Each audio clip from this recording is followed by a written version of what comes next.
Hello, everyone. Welcome. We're going to give it a minute or two.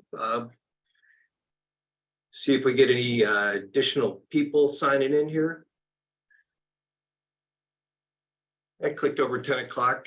My name's Rich Brown. I'm Operations Manager, Client Services here at AmeriEstate Legal Plan, and we welcome you today, and we're really excited at this topic, powers of attorney. You know, I hope everyone watching today has powers of attorney. I hope your loved ones have powers of attorney. I hope your parents do. I hope your adult children do over the age of 18. And if not, I hope we can get them into a set. I say a set. We'll talk about powers of attorney. We're going to follow the outline here. Introduction to powers of attorney, understanding why you would need one, when you would need one. There's different types. The rights and responsibilities of the parties involved. That includes the creator and the nominees, which we call agents, the people who act under that power of attorney, and then some tips for selecting the right agent or power of attorney. So introduction. Okay, what is a power of attorney? Okay, it's a legal document that's going to allow me to nominate people to manage my affairs if I cannot manage them for myself based on incapacity, or I can grant somebody the authority to act on my behalf in certain financial and medical situations. So I'm really putting a set of documents in place to preclude the need for a conservatorship proceeding. Okay, I get in that car wreck across town. They put me in the hospital and they say, okay, you know, who makes medical decisions? Well, gee, I don't know. Does he have any powers of attorney? Gee, I don't know. Well, that becomes a problem. So we want you to have a set and use that set for during your incapacity period. Somebody can go to the bank and pay your bills. Somebody can work with the doctor to make your medical decisions. So this is why you need this in place, just to have somebody, you know, in the background that you've nominated that can come forward. And absent of that, absent of these documents, like I said, it goes to a conservatorship proceeding and the judge gets to decide who becomes your power of attorney. Certainly people will come forward and say, you know, hey, I'm the parent. I should be the nominated power of attorney, or I should say conservator, because now we're in a legal proceeding that we want to avoid. But if the person was alive and well, they'd nominate this person. Here comes the document, evidence of incapacity, and you go to the bank and manage financial and medical affairs. So that's when you would need one. It's a very, very important set of documents. But now we talk about the types. There's limited powers of attorney. I want my son to, I'm going to Europe and I want my son to affect this real estate transaction for me because I'm going to be out of town. So I give him a limited power of attorney for just this one specific transaction.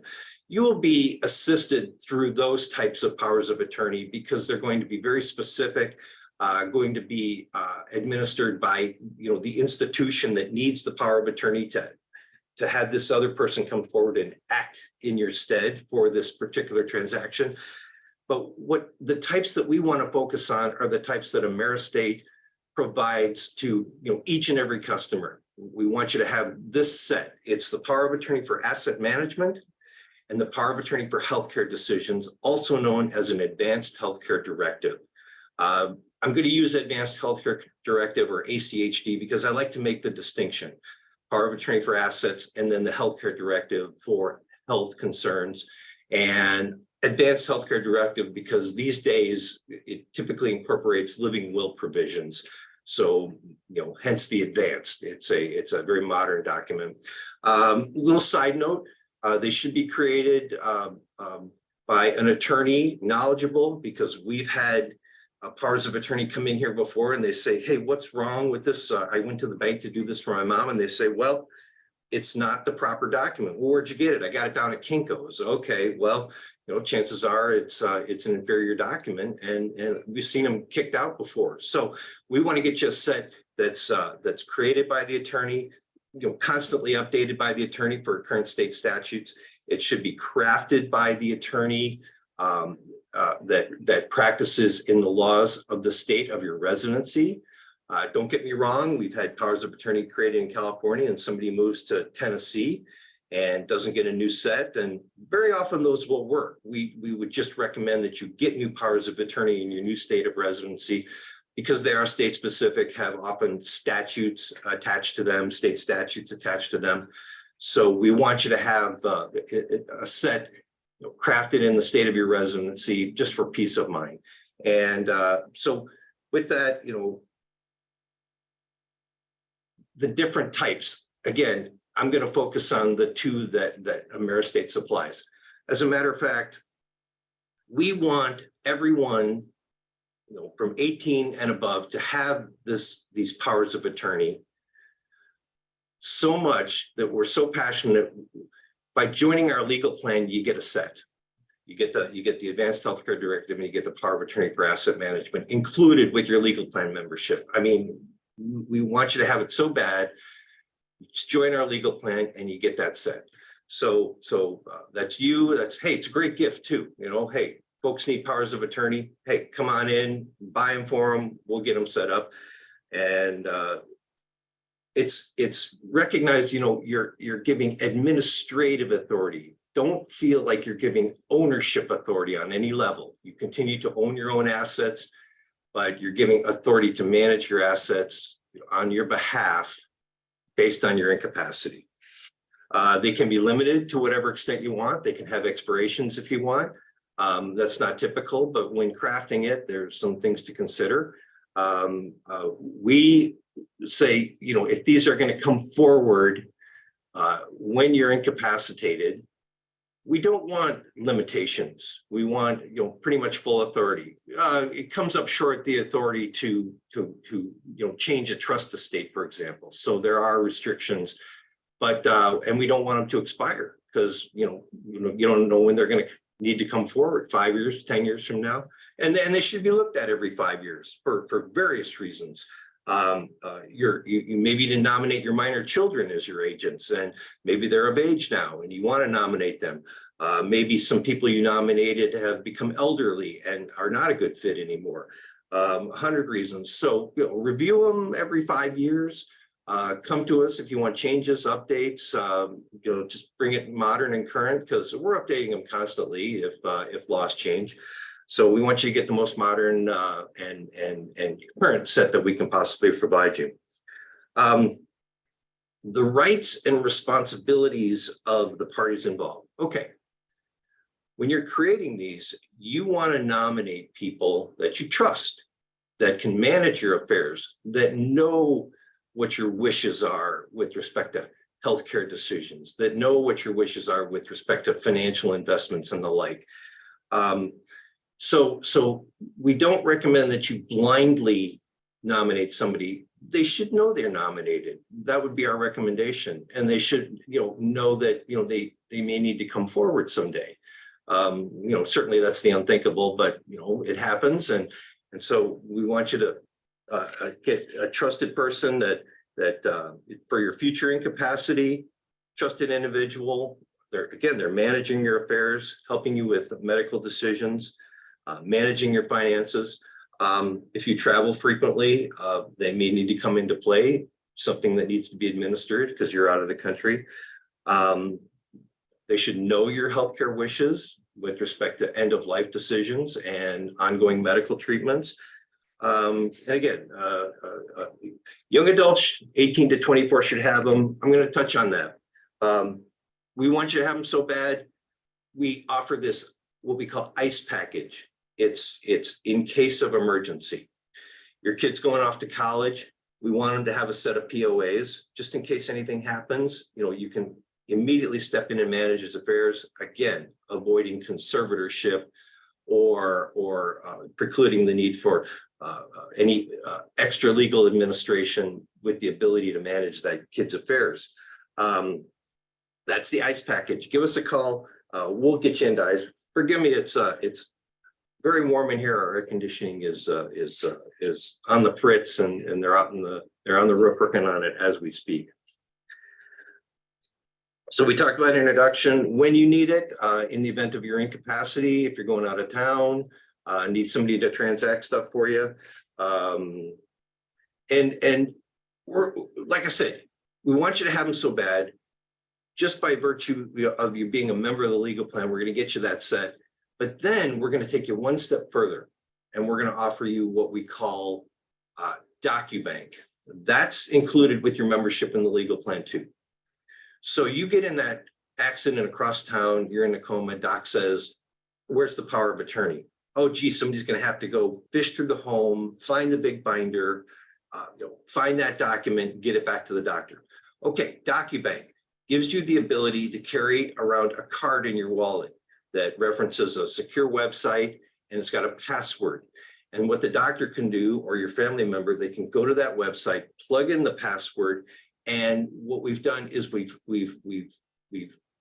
registered, or we've put your power of attorney available to review by the doctor online in that secure website. So legal plan gets you the powers of attorney, gets you DocuBank to get them on file in a secure website. So lots of value, tons of value, tons of value. Give AmeriEstate a call. By the way, question and answer. Load me up with your questions. Keep them coming. We're not going to do that today, but I want those questions. I love those questions. I need those questions. It really gives me a feel for what the mentality is out there. Based on the questions that come in, I digest, how we're communicating this stuff, what's maybe coming up short. But, have the peace of mind that AmeriEstate's only an 800 number away for when I want to create these documents, when somebody becomes ill and I need to use these documents. We get those calls every day. Hey, my mom's in the hospital. They're asking me, to make medical decisions. I got to go down to the bank. I gotta pay her bills. AmeriEstate, how do I proceed? How do I proceed? We want that call. We want to show you how to use those documents that we've created for you. And so we want to be very supportive in that scheme. So don't ever hesitate to call us in the creation, in the usage, and anything that comes up with respect to the document. Copy your doctor. Yeah, good idea when you create the advanced healthcare directive that you share a copy with your doctor. I gave the story about, that accident happens across town. Okay, most unfortunate, that's not your doctor. They need that, but we published it. I don't want to say published. It's not a public record. It's in a secure website, but we posted it online for you so that doctor can get it. But your primary physician that you see with regularity should probably have a copy on file, and frankly you should discuss it with them. There are certain selections in that advanced healthcare directive where relief of pain, you can customize those decisions, what kind of medication, artificial nutrition, hydration, those end-of-life issues. Great opportunity to discuss that with your doctor and customize that document a little bit.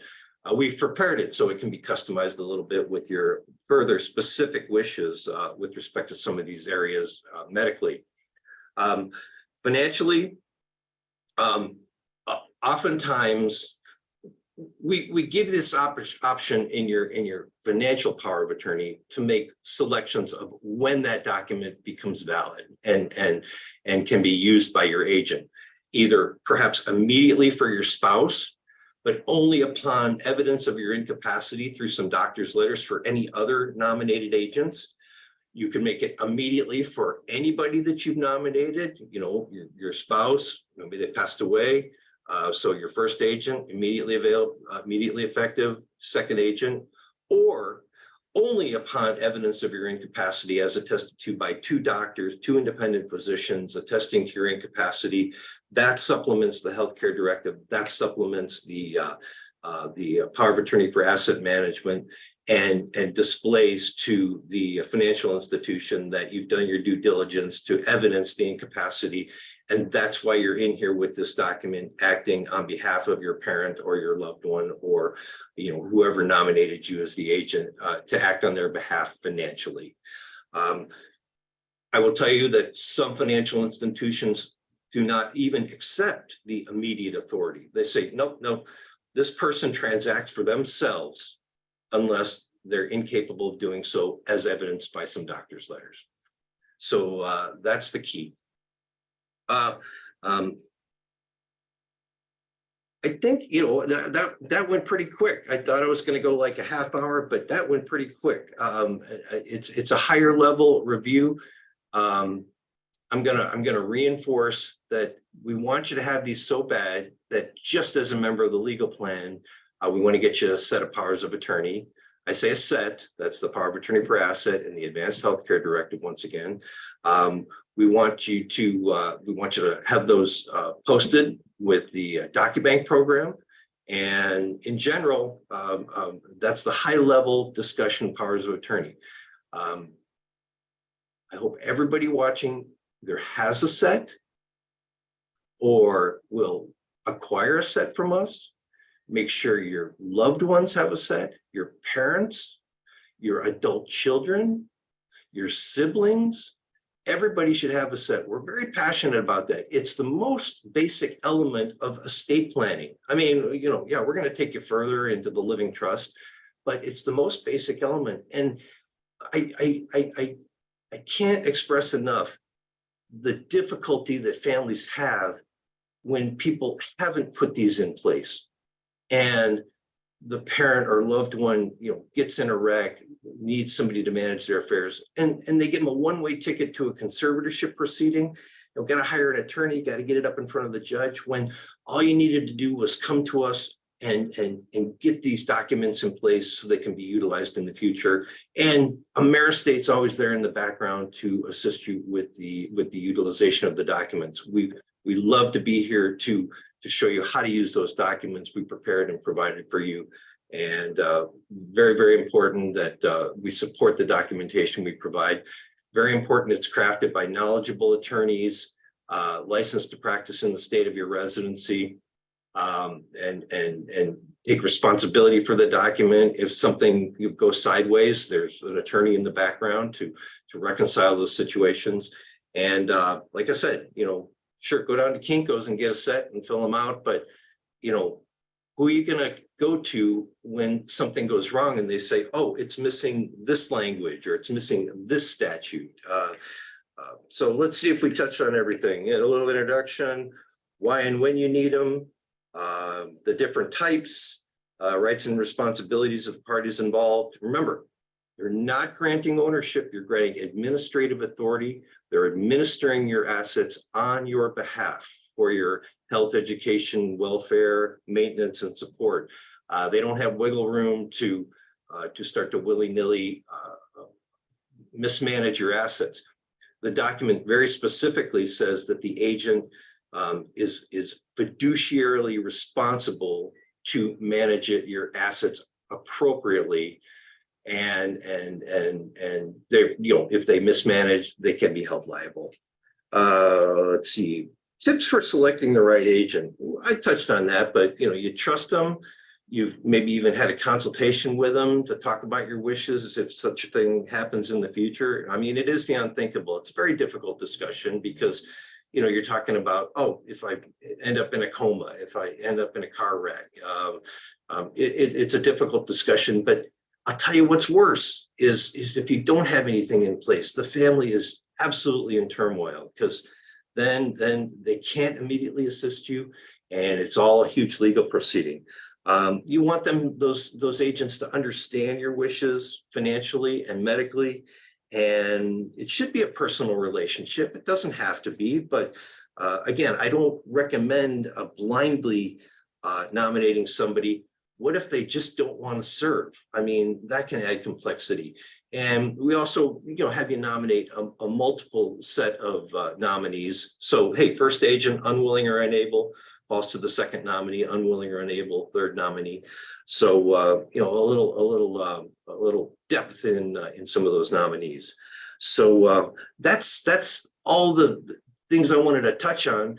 I'm very much soliciting your questions. I really get a kick out of responding. I like to put my head around it. We do a Q&A, but I prefer to put my head around it to give you a good response.